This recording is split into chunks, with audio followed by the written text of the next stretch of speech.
राहू. काय नाव आहे धड्याचं? सुरक्षित राहू.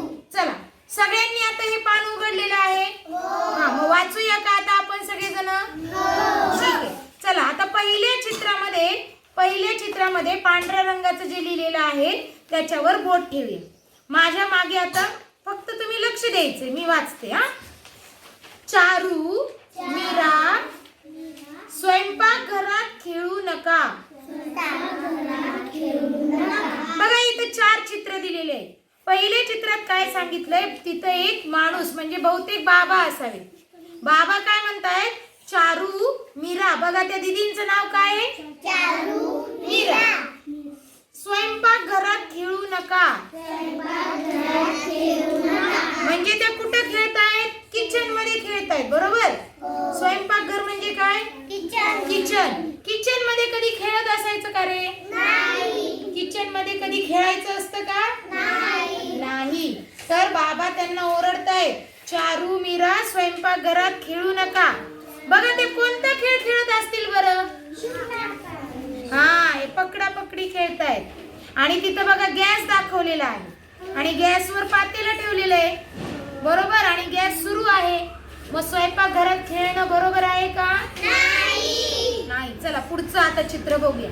पुढच्या चित्रात पण दोघी खेळताना दिसतायत. आता चारू काय म्हणते बघा, मीरा आता मी तुला पकडणारच. बघा बाबांनी सांगितलं खेळू नका. बाबांनी सांगितलं की चारू मीरा दोघी तुम्ही खेळू नका, पण तरीही दोघींनी ऐकलं का? नाही. दुसऱ्या चित्रात बघा त्या खेळतातच आहे. आणि बघा गॅसवर पातेलं ठेवलेलं आहे आणि त्याच्यातून वाफा निघतायत म्हणजे त्या पातेल्यामध्ये गरम काहीतरी आहे. तरी पण चारू मीराला पकडतेच आहे आणि तिला म्हणते आता मी तुला पकडणारच. या आता तिसऱ्या चित्रामध्ये काय दिसतंय रे? तिसऱ्या चित्रात खाली काहीतरी जमिनीवर सांडलंय आणि जी चारू होती त्या चारूच्या हाताला काहीतरी लागलं.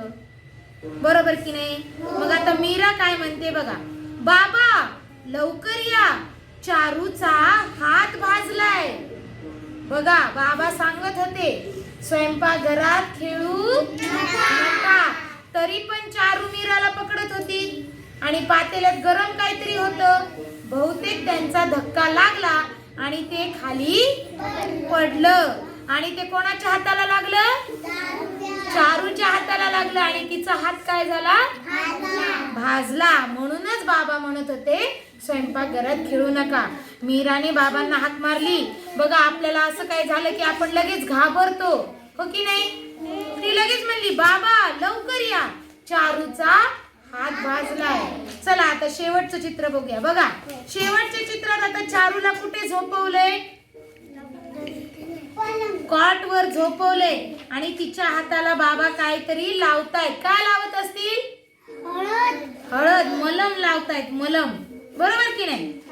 हा. आणि आई बघा आईला पण काळजी वाटते. मीरा पण घाबरलीये आणि बाबा पण घाबरले. आणि चारू तर बघा कशी दिसते. बरोबर की नाही? भाजल्यावर तिला काय होत असणारे? दुखत असणारे की नाही? भाजल्यावर किती आग होते. हा. मग आता मीरा बघा काय म्हणते, सॉरी बाबा, आम्ही तुमचं ऐकायला हवं होतं. बघा बाबांनी सांगितलं होतं की स्वयंपाकघरात खेळू नका. कारण बाबांना माहित होतं चुकून कशाला. आता कसं असतं स्वयंपाकघरामध्ये भांडी असतात, गॅसवर काहीतरी ठेवलेलं असतं. बरोबर की नाही? त्याच्यामुळे तिथं खेळणं योग्य आहे का? म्हणजे त्यांच्या सुरक्षिततेसाठी बाबा म्हणत होते की तिथं खेळू नका. आणि शेवटी तेच झालं. कोणाचा हात भाजला? चारूचा हात भाजला. आणि त्या भाजल्यामुळे तिला आग व्हायला लागली म्हणजे तिला दुखायला लागलं. म्हणजे या धड्यातून काय शिकायचं असतं की आपण नेहमी खेळताना सुरक्षित खेळलं पाहिजे. कसं खेळलं पाहिजे? सुरक्षित खेळलं पाहिजे. खेळताना आपण कुठे खेळतो हे पाहिलं पाहिजे. आता खेळायला कुठे पाहिजे? आपण बाहेर खेळायला पाहिजे का घरामध्ये खेळायचे असे खेळ? नाही. घरामध्ये खेळल्यामुळे काय होतं, घरात वेगवेगळ्या वस्तू ठेवलेल्या असतात, त्या वस्तूला आपला हातपाय लागू शकतो, मग आपल्याला ते लागू शकतं, लागलं की आपल्याला दुखतं, कोच पडू शकते, जखम होऊ शकते. मग घरात खेळणं बरोबर आहे का? म्हणून पकडापकडी, कबड्डी, खो खो हे सगळे खेळ कुठे खेळले पाहिजेत? बाहेर मैदानात खेळले पाहिजे. ते पण अशा जागी खेळले पाहिजेत ज्या जागी भरपूर मोकळी जागा आहे. बरोबर आहे की नाही? हा. आणि खेळताना कसं सुरक्षित खेळलं पाहिजे. म्हणून आपल्याला आई वडील नेहमी सांगतात की खेळताना इकडे तिकडे बघा, तुम्हाला नाहीतर लागेल. बरोबर की नाही? जसं चारूचा हात भाजला तसं आपल्याला घरात भाजू शकतं. बरोबर की नाही? म्हणून खेळताना सुरक्षित खेळलं पाहिजे. पुन्हा अजून काय काय सुरक्षा पाळली पाहिजे? कात्री, चाकू, काडेपेटी अशा वस्तू कधी खेळायला घ्यायच्या नाही, कारण लहान मुलांना या वस्तू नीट हाताळता येत नाही. कधी कोणाला लागू शकतं. बघा, लहान मुलं कधी कधी कात्री घेतात, कागद कापतात, पण कधी कधी त्यांचा हातच कापतो. हा, काड्याची पेटी पण घ्यायची नाही, त्याने आग लागू शकते. म्हणजे खेळताना कसं खेळलं पाहिजे? सुरक्षित खेळलं पाहिजे. तर आता पुढचं पान उघडा. पुढच्या पानावर आता तुम्ही मला सांगायचंय की सुरक्षित आहे की नाही. इकडच्या पानावर काही चित्र दिलेले आहेत, मी सांगते ते काय आहे. बघा, आता आपण रस्त्याने चाललोय हा, आणि न ओळखणाऱ्या म्हणजे अनोळखी माणसाने आपल्याला काहीतरी खायला दिलं, तर ते घेतलं पाहिजे का? नाही. अनोळखी व्यक्तीने काही जर खायला दिलं तर ते खायला घ्यायचं नाही, कारण का त्याच्यात काही असू शकतं. बरोबर की नाही? चॉकलेट आपल्याला खायला दिलं, आपण जर बेशुद्ध पडलो आपल्याला उचलून नेऊ शकतात ते. म्हणून आपल्या जर ओळखीचा माणूस नसेल, जर त्यांनी चॉकलेट दिलं, चिप्स दिले किंवा काही खायला दिलं तर ते खायचं असतं का? नाही. चला आता दुसरं चित्र बघूया. काय करतोय रे मुलगा? लटकतोय. कुठे लटकतोय? झाडावर. आणि फांदी बघा कशी झालीये, तुटायला आलीये. मग हे बरोबर आहे का? नाही. फांदी तुटायला आली, तो खाली पडू शकतो, म्हणजे तो सुरक्षित आहे का? नाही, तो सुरक्षित नाही. म्हणजे खेळताना नेहमी पाहिलं पाहिजे. आपण जेव्हा झाडावर लटकतो तेव्हा त्याने बघायला पाहिजे होतं की फांदी मोडलेली आहे का चांगली आहे. बरोबर की नाही? म्हणजे हा खेळतोय तो सुरक्षित. चला तिसरं चित्र बघूया. एक बाबा आणि मुलगी रस्त्यावरून चालले. बरोबर? काय काय दिसतंय रस्त्यावर? गाडी आहे. सिग्नल दिसतायत का? कोणता सिग्नल लागलेला आहे रे? लाल.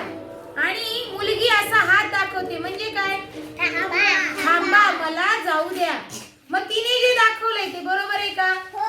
बरोबर आहे, सुरक्षित आहे. म्हणजे नेहमी रस्त्यावरून चालताना आधी बघायला पाहिजे की गाड्या उजव्या बाजूला डाव्या बाजूला दोन्ही बाजूला बघायचं गाड्या आहेत का. जर असतील रेड सिग्नल लागल्यानंतरच थांबायचंय आणि मग आपण चालायचंय. मग हिरवा सिग्नल लागल्यानंतर गाड्या जातात. म्हणून लाल सिग्नल लागला की तिने बघा असा हात दाखवलाय, म्हणजे मला जाऊ द्या, आणि मग ती चालायला लागली. लाल सिग्नल लागला की गाड्या थांबतात, हिरवा सिग्नल लागला की गाड्या जातात. आलं लक्षामध्ये? म्हणजे मुलीने जे केलंय ते सुरक्षित आहे की नाही? आहे. चला पुढचं चित्र बघूया. काय खेळतायत मुलं? घसरगुंडी खेळतायत. आणि मुलगी वरून चढलीये मागून, म्हणजे ती बरोबर चढली. आता एक मुलगा समोरून उलट्या बाजूने चढतोय. हे बरोबर आहे का? नाही. कारण का? जर ती मुलगी समोरून आली तर तिचे पाय त्याच्या तोंडावर लागू शकतात, म्हणजे ते सुरक्षित आहे का? म्हणून घसरगुंडीवर उलट्या बाजूने चढणं बरोबर आहे का? नाही. म्हणजे खेळत असताना नेहमी व्यवस्थित सुरक्षित खेळलं पाहिजे. घसरगुंडी खेळताना कुठून चढलं पाहिजे? मागून पायऱ्यांवरून चढलं पाहिजे. उलट्या बाजूने चढल्यावर काय होणार? समोरून जो येणार आहे त्याचे पाय आपल्याला लागणार, त्यामुळे आपण खाली पडू शकतो, आपल्याला लागू शकतं. आणि घसरगुंडीवर कसं पटकन घसरतं माणूस, बरोबर की नाही? म्हणजे खेळताना नेहमी सुरक्षित राहायचं. तर आज आपण काय पाहिलं की खेळताना कोणतंही काम करताना कसं राहिलं पाहिजे? सुरक्षित खेळलं पाहिजे, सुरक्षित राहिलं पाहिजे. आजूबाजूच्या गोष्टीचा विचार केला पाहिजे आणि तेव्हाच नंतर खेळलं पाहिजे. खेळत असताना एकमेकांना लागणार नाही याची काळजी घ्यायची असते, बरोबर की नाही? का खेळताना एकमेकांना मारायचं नाही.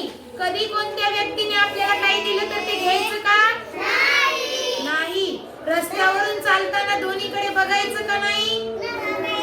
बघायचं. यामुळे गाड्या येणार का नाही येत आहेत ते आपल्याला कळणार आणि आपला ऍक्सिडेंट होणार नाही. कधीही झाडावर खेळताना व्यवस्थित खेळायचं, सुरक्षित खेळायचं. सगळ्यांना कळालं का? ठीक आहे. म्हणजेच खेळताना आपण सुरक्षित खेळलं पाहिजे. ठीक आहे. बस खेळताना आता सगळेजण कसे खेळणार? सुरक्षित आणि सगळेजण एकमेकांची काळजी घेणार. ओके.